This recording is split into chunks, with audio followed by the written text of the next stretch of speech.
Hello student, मैं doctor Sudha Saxena, assistant professor of political science from Maheshwari girls PG college. आज हमारा विषय है मनु। मनु द्वारा वर्णित मनुस्मृति। इससे पहले वाली वीडियो में हमने जाना था कि मनु ने मनुस्मृति में राज्य की उत्पत्ति के संबंध में क्या विचार दिए थे और राज्य के कौन कौन से अंग बताए थे। आज इस वीडियो में हम देखेंगे कि मनु ने अंतर्राज्य संबंधों का वर्णन किस प्रकार किया है। मनु ने मनुस्मृति में बताया है कि अंतर्राज्य संबंधों का निर्धारित करते समय राजा कुछ नीतियों का पालन करे और उसके आधार पर राजा अपने पड़ोसी राष्ट्रों से संबंधों का निर्धारण करे। तो आइए हम देखें कि मनु ने मनुस्मृति में किस प्रकार की नीतियों का वर्णन किया है। आज हम मनु के इंटर स्टेट रिलेशन पर डिस्कशन करेंगे। मनु ने इससे पहले हमने अपनी वीडियो में मनु के राज्य संबंधी और राजा के बारे में डिस्कस किया था और हमने जाना था कि मनु ने राजा की उत्पत्ति या राज्य की उत्पत्ति में देवीय सिद्धांत का समर्थन किया था और इसी आधार पर उसने मनुस्मृति में अंतर्राज्य संबंधों के बारे में भी विस्तृत चर्चा की है। जब हम मनु के अंतर्राज्य संबंध देखते हैं तो उसमें हमें पता चलता है कि मनु ने अंतर्राज्य संबंधों को दो भागों में डिवाइड किया है, एक सैद्धांतिक पक्ष और दूसरा व्यवहारिक पक्ष। सैद्धांतिक पक्ष में मनु ने तीन चीज़ों को रखा है। पहला, मंडल सिद्धांत। मंडल सिद्धांत में उसने 12 राष्ट्रों का एक समूह बनाया है।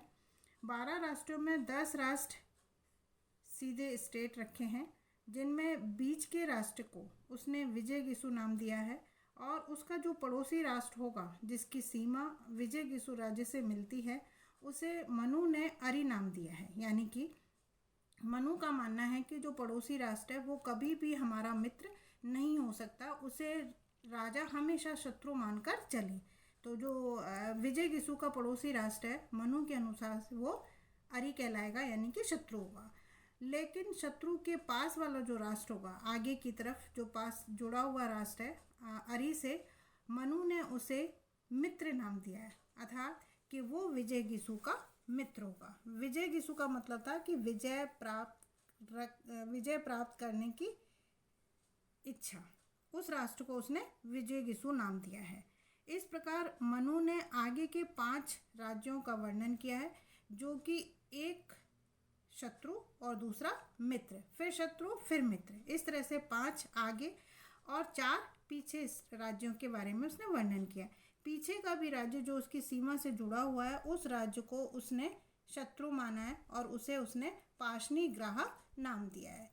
पाशनिग्राह की सीमा से जुड़े हुए राज्य को उसने आक्रांता है, अर्थात वो विजयगिसु के पीछे का मित्र होगा। इस तरह से पीछे भी उसने एक शत्रु फिर मित्र फिर शत्रु, इस तरह का उसने वर्णन किया है। तो ये 10 स्टेट तो सीधे लाइन में एक लाइन में है और 2 स्टेट जिसमें कि उसने एक ऐसा स्टेट जो कि विजयगिसु और शत्रु की सीमा से जुड़ा हुआ है उसे उसने मध्यम राज्य का नाम दिया है। एक स्टेट यानी कि 12वें नंबर का जो स्टेट है उसने उसे उदासीन राज्य नाम दिया है। उदासीन राज्य वो होगा जो कि ना तो विजयगिसु की सीमा से जुड़ा हुआ है और ना ही वो अरि से जुड़ा हुआ है, यानी कि आगे के 2 राज्यों की सीमा से जुड़ा हुआ है, लेकिन वो उसके लिए भी महत्वपूर्ण है। इस तरह उसने 12 राष्ट्रों के समूह को मंडल सिद्धांत नाम दिया है। सेकंड, षष्ठगुण नीति यानी 6 गुणों की नीति। मनु का मानना है कि एक राजा अपने पड़ोसी राष्ट्रों से संबंधों को स्थापित करने में इन 6 नीतियों को काम में ले सकता है। उसमें से पहली नीति उसने संधि बताई है। संधि का मतलब है कि अगर हम अपने पड़ोसी राष्ट्र से कुछ प्राप्त करना चाहते हैं तो हम उससे संधि कर सकते हैं। संधि भी उसने 2 तरह की बताई है, समान संधि और असमान संधि, अर्थात कि जब 2 शक्तिशाली यानी कि बराबर शक्ति वाले राष्ट्र हैं उनके बीच में जब संधि होती है तो वो समान संधि कहलाएगी। लेकिन अगर मैं शक्तिशाली हूँ और पड़ोसी राष्ट्र मुझसे कमज़ोर है और हम दोनों के बीच में संधि होती है तो वो कहलाती है असमान संधि। तो याद है कि एक नीति उसने संधि बताई है। दूसरा है विग्रह। विग्रह का मतलब है आक्रमण, यानी कि ऐसी स्थिति पैदा करना कि हम कभी भी पड़ोसी राष्ट्र पर आक्रमण कर सकते हैं। और ये विग्रह की नीति तब अपनाई जाती है मनु के अनुसार कि जबकि हमारा पड़ोसी राष्ट्र हमसे कम शक्तिशाली है और हम उससे शक्तिशाली हैं और हम उस राष्ट्र पर अपना अधिकार स्थापित करना चाहते हैं, ऐसी स्थिति में राजा विग्रह नीति को अपनाए। थर्ड नंबर पर आ रहा है यान। यान का मतलब है कि वास्तविक आक्रमण। अब इसमें ये जरूरी नहीं है कि जो पड़ोसी राष्ट्र है वो हमसे कम शक्तिशाली है, लेकिन अगर हम विजय प्राप्त करना चाहते हैं तो दूसरे राष्ट्र या तीसरे राष्ट्र पर हम आक्रमण करके उससे विजय प्राप्त कर सकते हैं। तो तीसरा, जब हम वास्तव में शक्ति अपनी बढ़ाना चाहते हैं तो यान का प्रयोग करें। अब आसन आ रहा है। फोर्थ नंबर पर आसन है, जो कि एक महत्वपूर्ण नीति है। मनु का मानना है कि जब हम कमज़ोर हैं और हमारा पड़ोसी राष्ट्र यानी कि जो हमारी नेबर कंट्री है वो हमसे अधिक शक्तिशाली है और उसने हमारे ऊपर या हमारी बाउंड्री पर इंटरफेयर करने की कोशिश की है, ऐसी स्थिति में अब हम उसका जवाब देने की स्थिति में नहीं है क्योंकि हम उससे शक्तिशाली हैं। अगर हम उस पर आक्रमण करते हैं तो हमारी हार निश्चित है। ऐसी स्थिति में उचित होगा कि आप आसन लगा के यानी कि कुछ देर के लिए शांत होकर बैठ जाएं और इस दौरान आप अपने से शक्तिशाली राष्ट्रों से सहायता लेकर फिर आप आक्रमण करें। तो उस समय आसन नीति को अपनाएं। फिफ्थ नंबर पे जो आ रही है वो है द्विवेदी भाव। द्विवेदी भाव का मतलब है कि दो नीति अपनाना, दो भाव की नीति। मनु कह रहे हैं मनुस्मृति में कि द्विवेदी भाव की नीति राजा उस समय अपनाए जब उनकी सेना हार रही हो। मोर्चे पर जब हमारी सेना हार रही हो तो उस समय राजा को अपनी सेना के दो भाग कर देना चाहिए। एक सेनापति के पास सेना छोड़ दे और दूसरी सेना अपने साथ ले ले। एक सेनापति के साथ वाली सेना को वो मोर्चे पर ही छोड़ दे ताकि वो दुश्मन की सेना से मुकाबला करे और अपने साथ जो आर्मी है उसे लेकर महल में जाकर वो छुप जाए और इस दौरान अपने मित्र से संपर्क करके सैनिक शक्ति प्राप्त करे। लास्ट है संशय। संशय मतलब है कि शरण लेना।